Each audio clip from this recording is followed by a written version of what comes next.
Hey everybody, it's Dave Dugdale, learningvideo.com. Quick review of the Edelkrone SliderONE, coming in at a whopping $250. Build quality is very nice. Comes with a little bubble.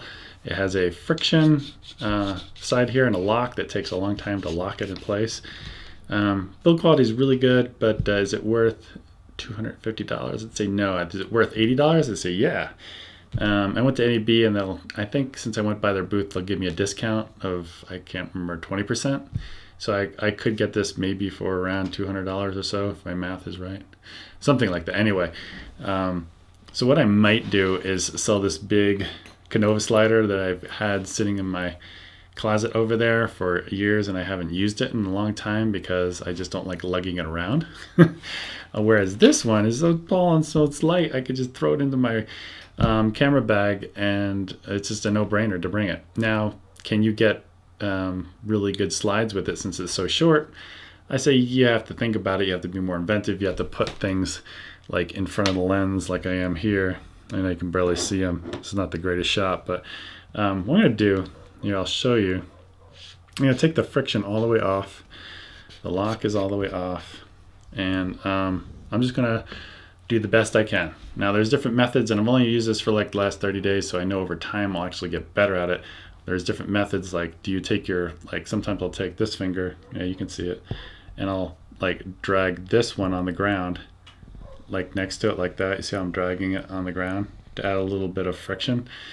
Or I might take my finger like right here and drag along the plate like this. Or I might just, I usually don't touch the camera up here. I usually will touch the plate or just drag it without dragging my finger along the ground. A lot of different methods. Or I could take the friction and add friction.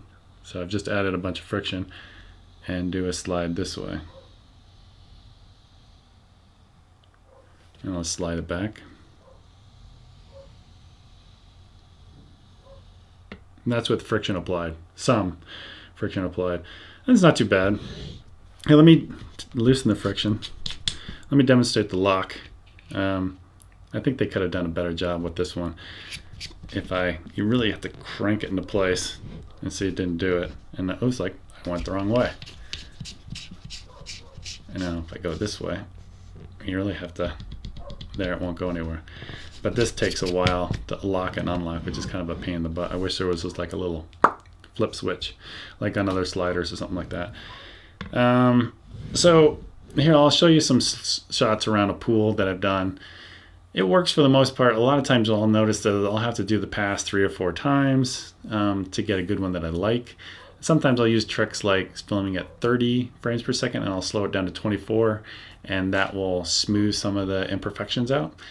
Or you could obviously do it at 60 frames per second, slow it down to 24 frames a second, and then you can get some really nice fluid motion. You won't even notice any of those imperfections in the slider when you slow it down that much.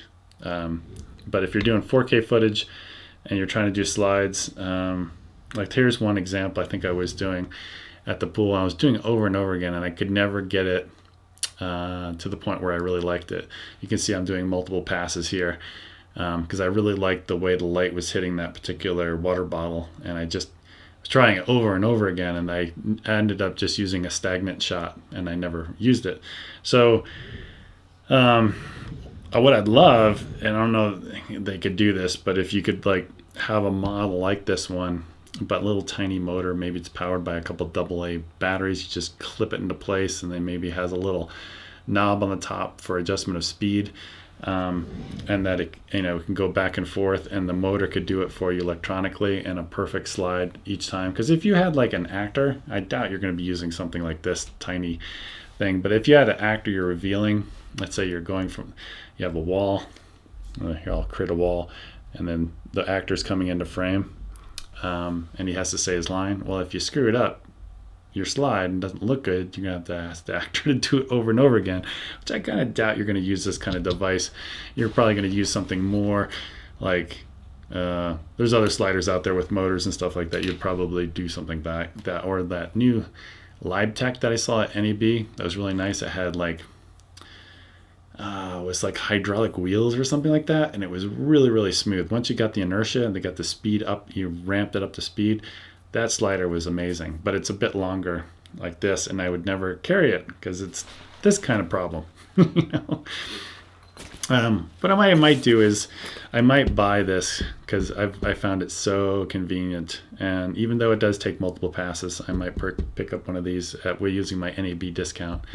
But I might put this one up for sale on eBay. If I do, I'll put a link below or something like that. Let you guys know if you're interested in a longer slider like this that I've had for years. That's pretty much it. All right, I will talk to you guys later. Bye.